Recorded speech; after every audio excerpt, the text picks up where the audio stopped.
Welcome to You Are Your Name. My name is Daken Ariel, your host, and I have a special guest today, Laara Brown. She's one of our experienced cycle management training instructors and a very experienced presenter on Kabalarian Philosophy. Thanks for joining us, Laara. Thank you for having me, Daken. So today we thought we would discuss a relationship of cycles to health. Before we go right into the cycles and how it relates to health, we really need to talk about name itself, because that's the primary mechanism for creating mind. And so if you have a set of names that are creating mental tensions, then that tension is going to be reflected on your physical body, just because the mind is a vibration that permeates the whole body. And so we're effectively creating health problems through those mental tensions. And so the first principle of health is to look at cause. And we teach that the name is one of the fundamental causes of ill health because of the unbalanced mathematical qualities. So the reason you would want a balanced name is because then there is a direct connection to your universal potential, which was seated within you at your first breath. And now the mind, which is created by the name, allows that potential to flow through your mind and be expressed as constructive and positive energies or thoughts. If you have a balanced name, it doesn't guarantee that you're immune from destructive emotion. You have to still learn to control your emotions and channel them constructively through your mind and therefore through your life and through cycles. And so the cycles are another factor in influencing that vibration of thought, because every time you're in a particular cycle, that cycle is a vibration and you respond to it. If your mind is balanced, then it will express the constructive qualities that are the potential of the cycle.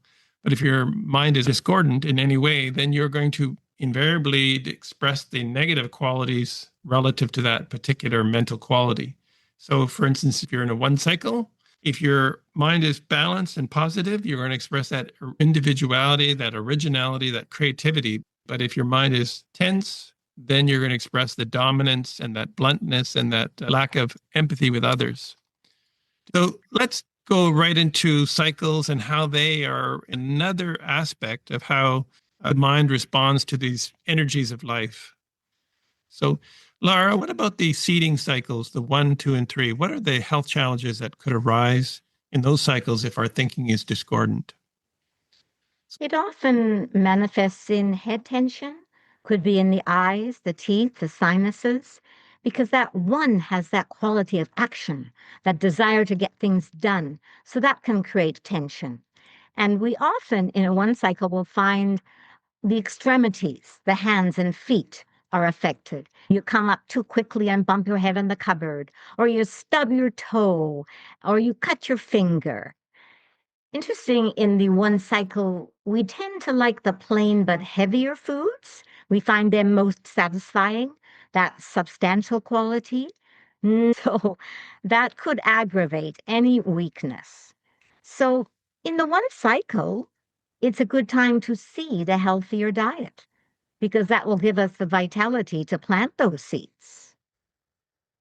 So then in the two cycle, whether it's a day, a month, or a year, we can be affected in the fluid functions, the glandular system. And we'll find that acid fruits can affect the urinary tract, the bladder, can cause kidney stones. And in the two cycle, we're just a little bit more sensitive to the extremes in temperature. So it's really important to drink lots of water, watch the diet so the kidneys aren't affected.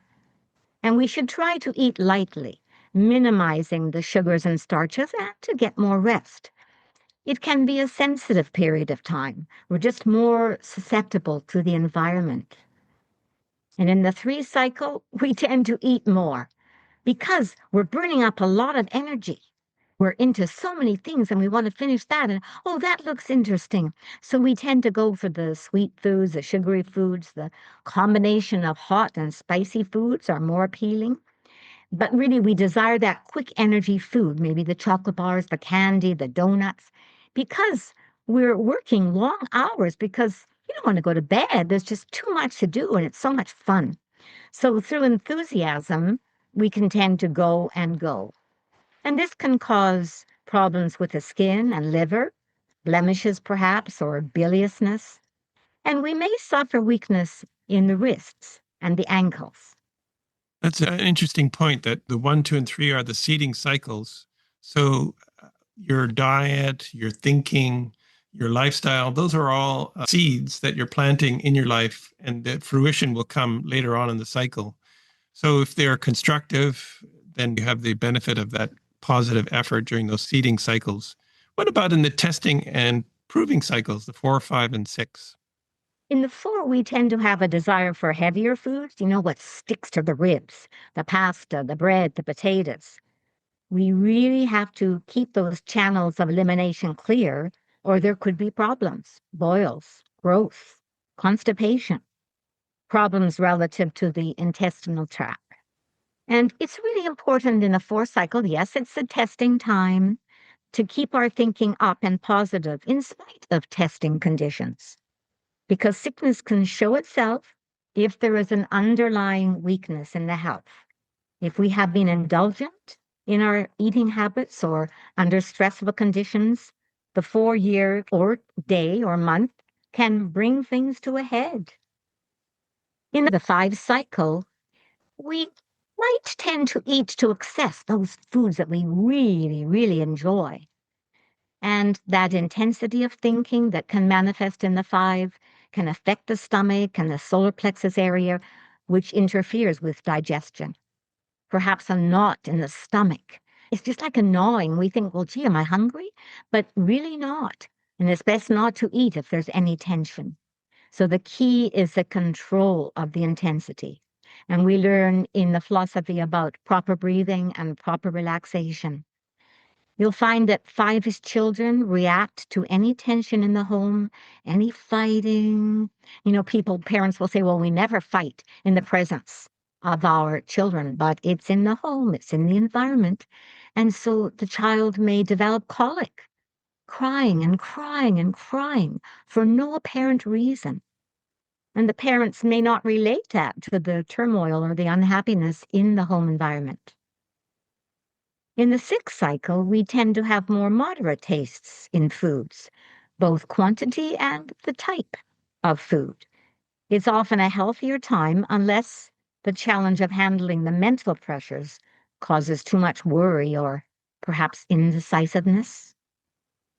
It's interesting, the points that you made relative to the thinking pattern in the cycles are really what's creating the health problems, because each cycle, in a sense, emphasizes that particular quality. And if you live the negative side of that cycle, then the health problems rise up. But again, it always comes back to the name. What are the basic tensions created by the name in your life, which will impact the physical body? What about the 7, 8, and 9 cycles? They're our fruition period. What can we look for if there are health problems in those cycles? That cycle, the 7, the body is sensitive and cannot be pushed too hard. Otherwise, we can be subject to a lack of vitality. Health challenges or problems can show in the heart, lung, and bronchial organs, perhaps a cold that goes deep into the chest. So that's why it's important to enjoy the beauty and relaxation of nature as much as possible during the 7 cycle. Draw on that peace and tranquility. You won't feel like being in the middle of a large group of people. Don't take the family to Disneyland in this cycle or go to the Stanley Cup playoffs of the FIFA World Cup series. In the 8th cycle, we're stronger physically. We have more endurance and we can work hard. Any weaknesses could show in the generative organs, prostate for the male or female problems for the ladies. So wherever the weaknesses are in that person's nature, it could show up in the 8th cycle. We tend to have the desire for richer, gourmet type foods, which again can cause challenges. In the 9th cycle, nervous tension can be caused by an intensity of emotion, perhaps temper or irritation or burning the candle at both ends. It's so easy for the 9 to get involved in a project and then lose track of time and just work through the night. And so that our nerves are shot. So in the ninth cycle, we need lots of rest and relaxation to maintain that balance. Just as a plant is in the resting phase where it's preparing for the seeding season, we don't have the same vitality. We should be building the strength and energy which will be required for the coming one cycle, whether it's a month, day, or year. And particularly in the year, the 9 year, people have found that if they have to work very hard in that 9 year just to hold things together, sometimes it may take them a couple of years before they start feeling that vitality again. And then they're unable to put forth the very best efforts in the seeding time of the 1 and the 2 cycle year. The cycles themselves are not creating the health challenges. They really are, in a sense, the opportunity of the mind to master the quality of the cycle and live to its higher side. And when our thinking is discordant, or in some ways there's a tension, then it comes through our thinking and therefore affects our health. And then the cycle itself will show you where it will express. The cycle can intensify or modify any health challenges that we may have, but we have to remember that it's the unbalanced name and the thinking pattern, as you said, and the lack of following the natural laws of life, right eating, right breathing, and right thinking. Thank you, Laara. That's a very good summary. We'll do it again soon. Thank you, Daken. If you'd like to learn more about the Cyclic Law, you can download our free app, which is called Cycle Chart, on either the Android or Apple Store. Set up a free account. You can create an account with your email address or your Gmail or your Apple account or even your cell phone number. All you have to do is give it your month and date of birth, and it will configure your personal cycle information for a 5-month window. The current month plus 2 months in the future and 2 months in the past. So that should give you a chance to evaluate your cycles relative to the months, days, and years. So until then, happy thoughts.